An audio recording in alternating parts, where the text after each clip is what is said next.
E aí, galera, eu sou a Vivian. E eu sou a Zézi. Juntas, a gente faz parte do Quilombo Cotô, somos aqui da freguesia de Belo Horizonte, no Quilombo Zumbi dos Palmares. Eu sou a mais velha. E eu sou a mais nova. Eu faço parte do Núcleo de História. Eu também. Eu faço parte do Ensaba e da frente de costura da casa. Eu faço parte da Frente Internacional CBNB e também do Consciência e Formação de Quilombo, CFK. Para além disso, a gente também está envolvido em toda a parte física que o Cotô oferece. Ou seja, todas as lutas: capoeira, boxe, jiu-jitsu e karatê. E não para por aí não. A gente também está envolvido nas frentes culturais, que seriam as danças pretas, o maracatu e o afoxé. Hoje a gente vai dar seguimento ao nosso videobook. Vamos ler o Raça Primeiro do Tony Martin. O nosso capítulo é o de número 5, História. Se você não leu os 4 capítulos anteriores, volta lá, lê e depois cai para o nosso capítulo de número 5 para ler bem gostosinho aqui junto com a gente. Vambora? Você se arvora ao direito de escrever a história restrita aos últimos 500 anos e simplesmente porque você foi capaz de despejar tantas toneladas de sua própria história sobre o mundo e os outros povos não reclamaram nunca, então você acredita que sua história reside nisso. Mas muitas das coisas que você, Mr. Wells, diz, nós negros tratamos como insanidade.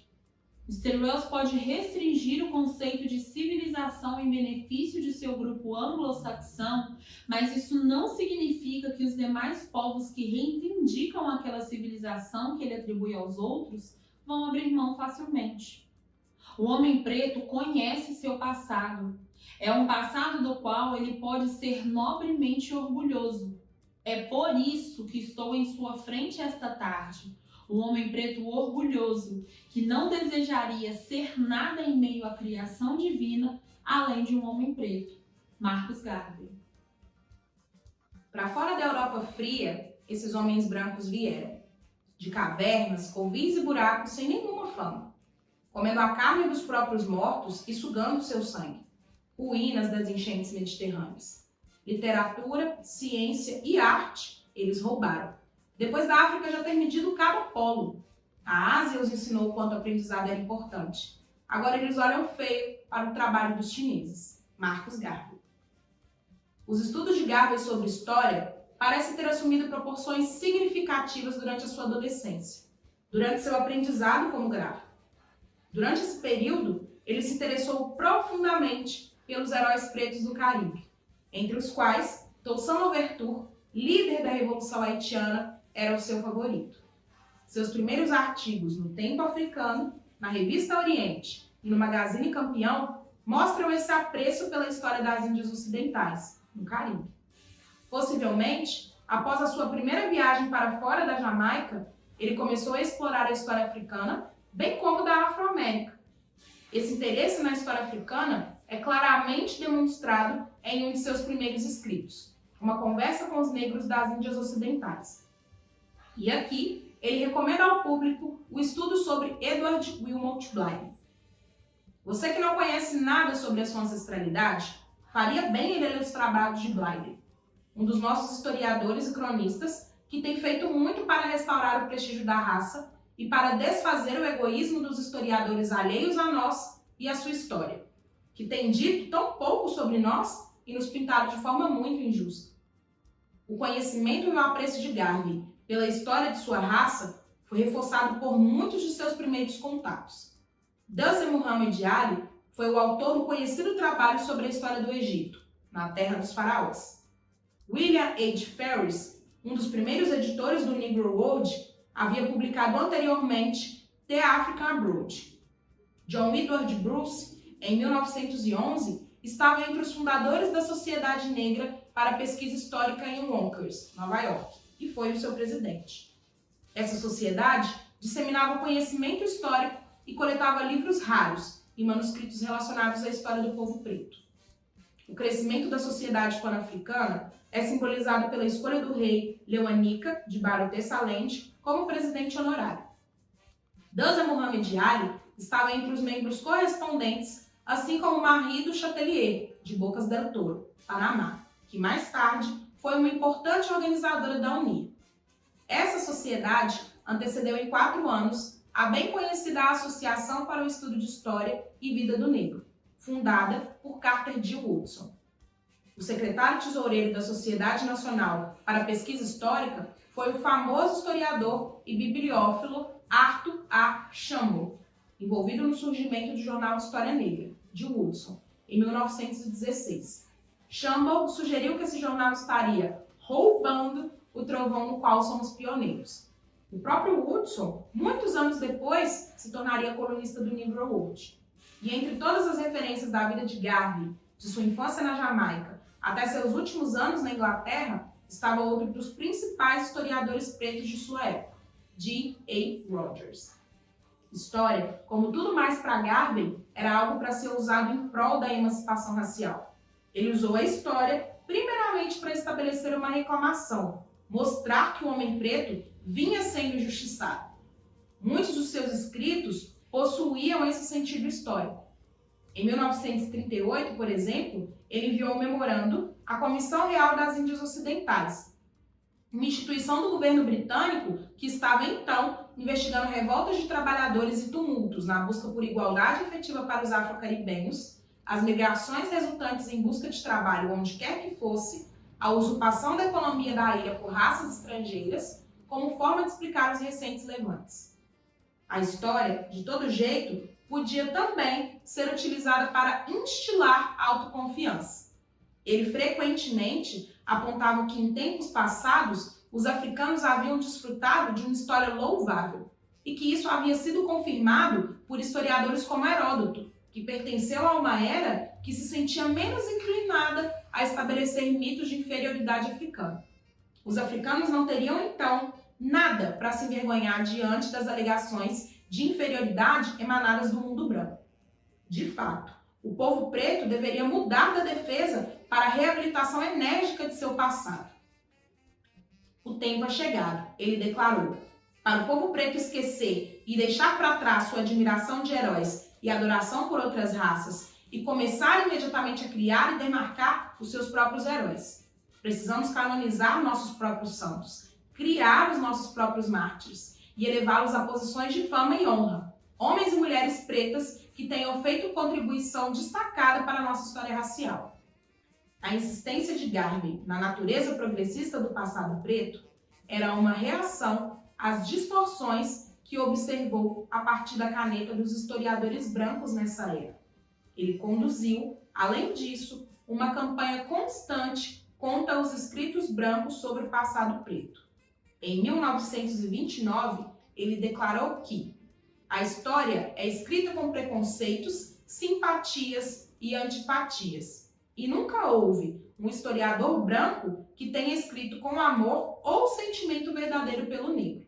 E ele continua. Historiadores brancos têm tentado roubar do homem preto seu passado glorioso na história. E quando algo novo é descoberto, que reforça a nossa posição e atesta a verdade da nossa grandiosidade em outras épocas, então isso é sutilmente rearranjado e creditado a alguma outra raça ou povo desconhecido. O resgate do passado negro, especialmente do passado mais antigo, e seu reconhecimento da grandiosidade dos heróis pretos do passado e do presente, não diminuía a sua admissão de que o homem preto havia falhado nos últimos séculos, na marcha em direção ao progresso material. Ele incorporou isso em uma teoria cíclica da história, com o intuito de fornecer ao homem preto uma esperança. Como no caso de todas as grandes teorias revolucionárias, do cristianismo ao comunismo, o garveísmo decreta a inevitabilidade de alcançar os seus objetivos finais. Objetivos finais, no caso, a ressurgência da raça preta. Neste ciclo de coisas, ele perdeu a sua posição, mas o mesmo ciclo irá conduzi-lo de volta ao seu lugar. Na tradição dessas grandes correntes filosóficas, entretanto, o sucesso inevitável que espera o homem preto precisa ser mobilizado por seu próprio esforço. Na tradição dessas grandes correntes filosóficas, entretanto, o sucesso inevitável que espera o homem preto precisa ser mobilizado por seu próprio esforço. Em outras palavras, o sucesso seria inevitável caso o homem preto não se tornasse complacente e não cessasse de se envolver constantemente na luta do modo proposto pelo programa de Garvey. Como o próprio Garvey expressou, Estamos perto de vencer. O homem e a mulher preta estão perto de avançar. Nada poderá pará-los, além da morte e deles mesmos. A mesma ideia foi expressa sucintamente por Garvey durante um debate com o representante da 6ª Convenção Internacional dos Povos Negros do Mundo, que aconteceu na Jamaica em 1929. O diálogo foi como? Diz o Sr. Garvey. Você não acredita na interpretação literal para Etiópia estendendo suas mãos para Deus? Então disse Mr. Bailey. Sim, eu acredito. Então disse Mr. Garvey. Então, como podemos fazer isso sem tentar? Essa ideia também é central na grande saga poética de Garvey, A Tragédia da Injustiça Branca, que reconta as glórias africanas no tempo em que a Europa estava mergulhada no barbarismo e cataloga a história europeia de genocídio e rapinagem. Ela postula a ressurreição inevitável da glória do homem preto e trêmula uma esperança de paz, no caso de um homem branco mudar logo seus maus hábitos. De outra forma, viria o Armagedon. O interesse de Garvey na história preta difere em um aspecto importante de alguns nacionalistas culturais, cujas escolas de pensamento ele é constantemente relacionado. Ele evita as armadilhas de viver no passado, utiliza a história para estabelecer um apontamento, instilar orgulho preto e apontar um caminho para a eventual emancipação da raça. E isso é tudo. Ele se recusa a uma glória no passado às custas de deixar esse exotismo se tornar um obstáculo para a luta em seu próprio tempo. Em 1936 ele diria: é um fato inegável que o negro teve um passado glorioso. Não precisamos nos preocupar com isso agora, porque para além de nos inspirar com confiança e esperança, não teríamos nenhuma vantagem material em ficar nisso, porque é o presente que nos confronta na direção do futuro. 13 anos antes, ele havia expressado sentimentos similares. Podemos voltar 3.000 anos e apontar a nossa civilização àquela época, mas nós não podemos viver no passado. Seu interesse em história era reforçado por um sentimento de profunda empatia com o sofrimento histórico da raça preta. A expressão a seguir se tornou típica. Meu firme propósito, meu único propósito na vida é trabalhar pela salvação de minha raça. Por causa dos gritos dos túmulos, eu ouço o choro de 300 anos. O choro de meus bisavós nos campos de cana e algodão. Eu vejo a dureza do capataz estalando seu chicote em suas costas. Eu os escuto gritar em agonia mortal. Isso dói, isso dói, isso dói. Eu os vejo cair pela chicotada. Eu os vejo cair no chão. Eu os vejo enterrados e eu escuto as almas chorosas do céu e das regiões inferiores. Eu escuto o choro de minha mãe e pai e de milhões de negros que foram brutalizados. Vai em frente, Garvey, vai em frente, vai em frente. E então, meu irmão, por conta desse choro que vem do túmulo, eu abri mão de todos os desejos materiais. Eu abri mão de todos os prazeres temporais e tenho me dedicado aos princípios sagrados da unia, a emancipação da raça negra e uma África livre e redimida. Essa conexão com o passado estava ligada a uma forte consciência da sua própria importância histórica.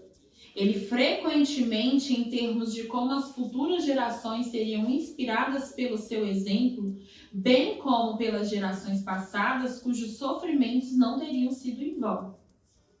Não é então surpreendente que a história tenha tido um papel importante nas questões cotidianas da UNIA. O catecismo racial utilizado pela organização era, de forma geral, o encapsulamento do conhecimento histórico sobre raça. A primeira de suas 4 seções, Conhecimento Religioso, descrevia sucintamente a África na Antiguidade, com ênfase particular nas referências bíblicas à África e africanos. A segunda seção, Conhecimento Histórico, apresentava um olhar panorâmico da Etiópia, Merói, Egito, tráfico escravista, escravidão no Novo Mundo e africanos na América antes de Colombo. Incluía ainda breves apresentações biográficas de algumas figuras históricas, como Edward Wilmot Blythe, James Africanus Orton e Samuel Lewis, de Serra Leoa, o reverendo Samuel G. Ferguson, da Libéria, Conrad Reeves, de Barbados, Toussaint Louverture, Frederick Douglass, Prince Hal, Alexander Cromwell e outros. J.A. Rogers e Arthur A. Schomburg palestravam algumas vezes em sedes da UNIA sobre história preta, e o do Super-Homem ao Homem de Rogers era oferecido com bônus com as assinaturas do jornal Negro World. A Associação para o Estudo da Vida e História do Negro de Carter de Woodson era citada favoravelmente pelos redatores do jornal, e o próprio Woodson tomou a iniciativa de escrever a Garvey solicitando a permissão para publicar em seu jornal. O Woodson tinha uma relação igualmente amigável com um jornal diário de Garvey no Harlem, o Tempo Negro Diário. John E. Bruce, que trabalhou nesse jornal, era amigo de Woodson e muitas vezes trazia os esforços historiográficos de Woodson em sua coluna. Já em 1920, a Declaração de Direitos havia estabelecido que a história preta fosse ensinada nas escolas.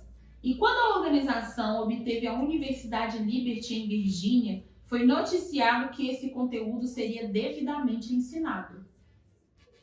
Para os leitores juvenis do mundo negro, a vida de figuras pretas famosas como o artista Burt Williams e o ex-campeão peso pesado de boxe Jack Johnson eram apresentados em forma de tirinhas de quadrinhos. Os navios da Black Star Line eram nomeados com nomes de heróis negros, assim como o Hotel Phyllis Whitley e a Universidade Booker T. Washington, ambos no Harlem. O interesse em história racial não estava resumido aos garveístas afro-americanos. O próprio Garvey foi colecionador de obras de arte africana e em uma ocasião o encontramos passando uma noite com o professor William Leo Hansberry no escritório da Universidade Howard, revendo imagens da antiga cultura etíope. Uma importante característica das apresentações de Garvey, que eram iluminadas pelo uso da história, era seu profundo sentimento de humanidade. Ele trazia a ideia de que as grandes civilizações do passado foram destruídas pelo materialismo e pela submersão dos valores humanos. Ele via para o futuro uma sociedade que deveria aprender com esses erros do passado. Nesse ponto, via uma chance para um homem preto ser o salvador da humanidade. Por conta do homem preto, teria a experiência dupla de sua própria civilização ao longo do Nilo, bem como da civilização do homem branco, na qual ele atualmente vive. A primeira havia sido destruída pelo materialismo e sentimento de superioridade racial. A segunda estava em processo de desintegração pelo mesmo motivo. Nessa situação, o homem preto poderia não somente emancipar a si mesmo, mas poderia salvar a humanidade nesse interim e salvar a falida civilização da Europa branca. Ele poderia fazê-lo, pois o coração do negro é profundo e sagrado. Mal direcionado, ele tem sido emocional e sentimental até aqui. Mas o resgate da raça em seu sublime pensar possibilitará um impulso direto na direção de um objetivo que irá derramar muitas bênçãos sobre a humanidade. Raça Primeiro, de Tony Martin, capítulo 5, História. O capítulo acabou e ele traz a construção da história preta através de panafricanistas, em especial Garvey, que é mencionado como um protetor e divulgador da história preta real. Mostra como ele, além de se interessar em contar uma história onde não somos apenas vítimas do povo branco, mas ele visa ressaltar a grandeza do povo preto. A nossa história começa antes da escravidão e do racismo. Somos um povo de cultura grandiosa e precisamos recuperar o nosso orgulho usando o passado para aprender com nossos erros e construir um futuro em que seremos protagonistas da nossa própria história. O próximo capítulo é o 6, Propaganda. Eu espero que vocês tenham gostado da leitura, assistam os capítulos anteriores e os próximos que estão por vir. Um beijão, tchau, tchau!